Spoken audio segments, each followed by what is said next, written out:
참외가 독이 되는 경우는 꽃게, 대게, 킹크랩 같은 갑각류들과 함께 먹을 때입니다. 이런 갑각류와 참외를 함께 드시면 식중독에 걸리기가 쉬워지는데요. 참외에는 탄닌이라는 성분이 풍부하게 들어있기 때문이에요. 탄닌은 세포의 노화를 방지하고 항암 효과를 가진 건강에 도움을 줄 수 있는 성분이지만 갑각류와 함께 드실 때는 오히려 독이 될 수가 있습니다. 그 이유는 이 탄닌이 갑각류 속의 식중독균, 비브리오균을 활성화시킬 수가 있기 때문인데요. 갑각류는 부패가 빨리 되기 때문에 신선도가 아주 중요하죠. 부패되기 시작하여 아직 활성화되지 않은 식중독균이 참외의 탄닌을 만나게 되면 급속도로 번식할 수가 있습니다. 이렇게 되면 식중독으로 건강을 해칠 수가 있는 것이죠. 이뿐 아니라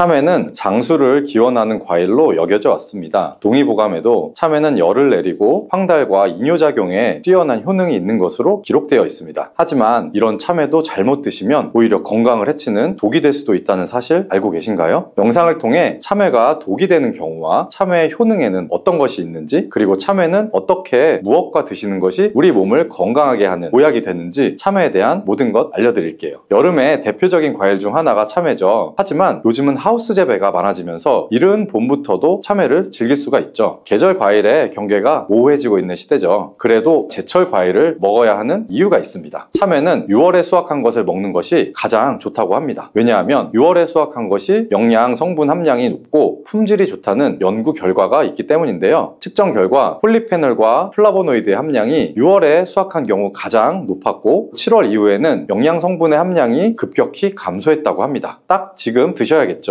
그런데 몸에 좋다는 참외도 잘못 드셨다가 오히려 독이 될 수 있는데요. 지금부터 참외가 독이 되는 경우 3가지를 알려드릴게요.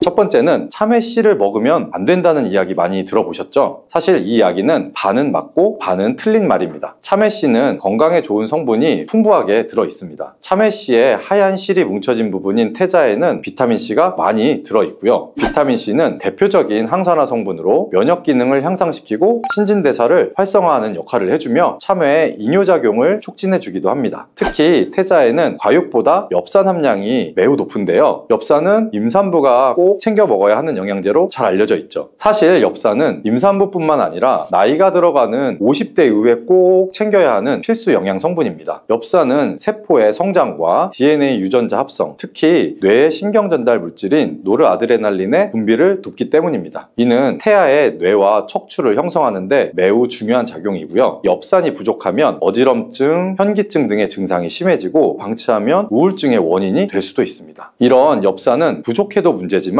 과잉 섭취 역시 다른 문제를 일으킬 수가 있습니다. 특히 신장이 약한 분들은 조심하셔야 하는데요. 나이가 들면서 당뇨와 고혈압 같은 대사증후군이 신장을 약하게 만드는데 엽산이 신장에 부담을 줄 수가 있습니다. 또한 참외에 많은 칼륨이 신장에 무리를 줄 수도 있고요. 따라서 신장이 약하신 분들은 참외의 씨를 드시면 건강을 해치는 독이 될 수도 있는 것이죠. 두 번째, 참외가 독이 되는 경우는 꽃게, 대게, 킹크랩 같은 갑각류들과 함께 먹을 때입니다. 이런 갑각류와 참외를 함께 드시면 식중독에 걸리기가 쉬워지는데요. 참외에는 탄닌이라는 성분이 풍부하게 들어있기 때문이에요. 탄닌은 세포의 노화를 방지하고 항암 효과를 가진 건강에 도움을 줄 수 있는 성분이지만 갑각류와 함께 드실 때는 오히려 독이 될 수가 있습니다. 그 이유는 이 탄닌이 갑각류 속의 식중독균, 비브리오균을 활성화시킬 수가 있기 때문인데요. 갑각류는 부패가 빨리 되기 때문에 신선도가 아주 중요하죠. 부패되기 시작하여 아직 활성화되지 않은 식중독균이 참외의 탄닌을 만나게 되면 급속도로 번식할 수가 있습니다. 이렇게 되면 식중독으로 건강을 해칠 수가 있는 것이죠. 이뿐 아니라 참외는 한의학에서 찬 성질을 가진 음식으로 분류를 하는데 갑각류도 마찬가지입니다. 이 둘을 함께 드시면 소화기관에 무리를 줄 수가 있고요. 꽃게나 대게 같은 갑각류를 드시고 후식으로는 참외를 드시지 말고 살균 작용과 해독 작용에 좋은 생강차 같은 것을 드시는 것이 좋겠습니다. 세 번째, 참외가 독이 되는 경우는 땅콩 같은 견과류와 함께 드실 때인데요. 참외를 견과류와 함께 드시게 되면 복통이나 위경련을 일으킬 수가 있고 심하면 어지러움증을 유발할 수가 있어서 섭취 섭취에 주의를 하셔야 합니다. 날이 더워지면서 차갑고 수분 함유량이 많은 음식을 많이 먹게 되는데요. 이때 참외와 견과류, 특히 땅콩을 함께 드시는 것을 피하셔야 합니다. 그 이유는 땅콩은 절반 이상이 지방으로 이루어진 고지방 식품으로 그 지방의 90% 정도는 뇌 건강에 좋은 불포화 지방산이지만 차가운 음식과 함께 먹으면 오히려 해가 될 수가 있습니다. 기름진 음식을 식히게 되면 표면에 굳은 기름기가 뜨게 되는 거 보셨죠? 이 현상이 우리 위 속에서도 똑같이 일어날 수가 있는데요. 땅콩의 기름기가 차가운 성질의 참외와 만나게 되면 기름기가 뜨게 되면서 위는 소화를 하기 위해 더 많은 위산을 분비해야 하고 그로 인해서 위벽에 무리를 줄 수가 있습니다. 따라서 땅콩처럼 기름기가 많은 음식은 차가운 성질의 참외와 함께 먹기보다는 따뜻한 성질의 음식과 함께 드시는 것이 좋겠습니다. 참외 씨에도 기름을 짤 수 있을 만큼 기름 성분이 많아서 소화기관이 약하신 분들이 참외를 씨까지 드시게 되면 소화불량과 복통을 일으킬 수 있다는 거 주의하시기 바랍니다. 여름, 특히 6월이 제철인 참외는 건강에 정말 좋은 효능들도 있는데요. 바로 알려드릴게요.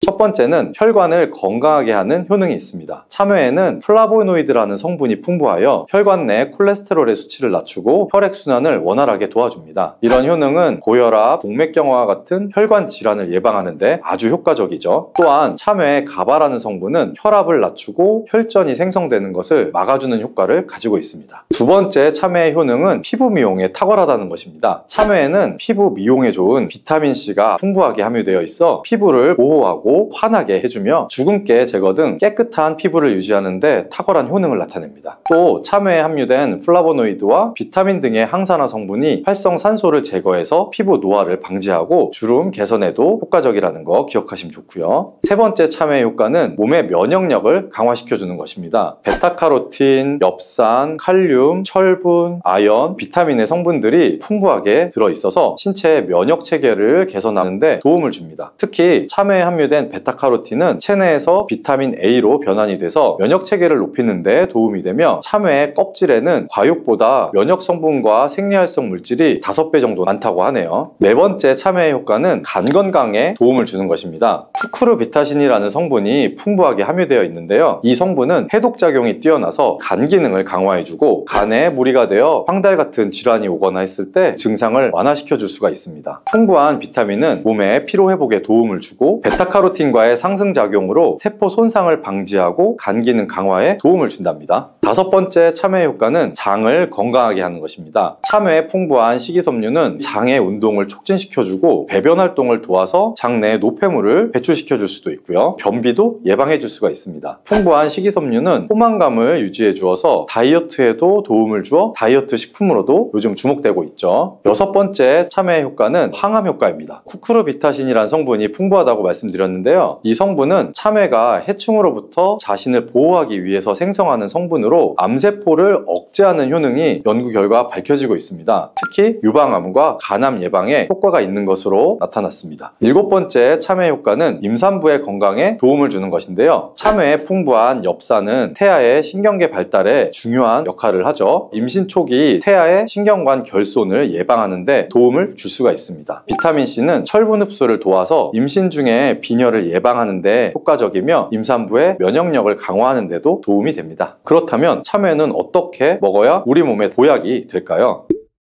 첫 번째로는 식초와 함께 먹을 때입니다. 최근 참외 피클과 참외 초무침이 인기를 끌고 있는데요. 새콤한 식초와 참외의 달콤한 맛이 어우러져서 식욕을 돋구고 맛도 좋을 뿐 아니라 해독과 비타민 충전에 놀라운 효능을 발휘합니다. 앞에서 알려드린 참외의 효능을 극대화시켜주는 것이 식초가 되는 것이죠. 식초는 참외의 비타민 활성도를 2배 이상 끌어올려줄 수가 있고 피부와 장기에 빠르게 흡수될 수 있도록 흡수율을 높여줄 수 있습니다. 두 번째는 된장과 함께 먹을 때 보약이 될 수가 있습니다. 참외를 된장에 묻혀서 장아찌로 드시거나 참외 된장 무침으로 드시면 되는데요. 참외가 간 건강에 좋다고 말씀드렸죠. 콩으로 만든 된장과 함께 드실 때 이 효과가 극대화가 될 수 있습니다. 콩에 사포닌 성분이 간 건강에 도움을 주기 때문인데요. 이 성분은 인삼과 산삼에도 들어있는 쌉싸름한 맛을 내는 성분입니다. 사포닌은 간의 기능을 끌어올려주고 염증을 제거해주는 효능이 있습니다. 된장은 숙성되면서 사포닌의 활성도가 높아져서 참외 참외와 만나게 되면 효능의 시너지가 극대화가 될 수 있는 것이죠. 된장에 나트륨이 걱정되는 분도 있으실 수 있겠지만 걱정하실 필요가 없습니다. 참외의 풍부한 칼륨이 나트륨을 몸 밖으로 배출시켜 주어 나트륨으로 인한 문제를 예방을 할 수가 있기 때문이에요. 세 번째는 많이 들어보셨겠지만 참외를 껍질째 드시는 것입니다. 참외 껍질에 과육보다 무려 5배 이상의 면역 성분이 담겨져 있습니다. 참외 껍질이 딱딱하고 식감이 좋지 않아서 많은 분들이 그냥 버리는데요. 요즘엔 참외 껍질을 부드럽게 계량한 품종도 나와서 드시는데 전혀 불편함이 없게 드실 수도 있습니다. 참외 껍질을 얇게 썰어서 오이 샐러드처럼 드시거나 고추장, 식초, 파 등이랑 버무려서 참외 무침으로 드셔보셔도 됩니다.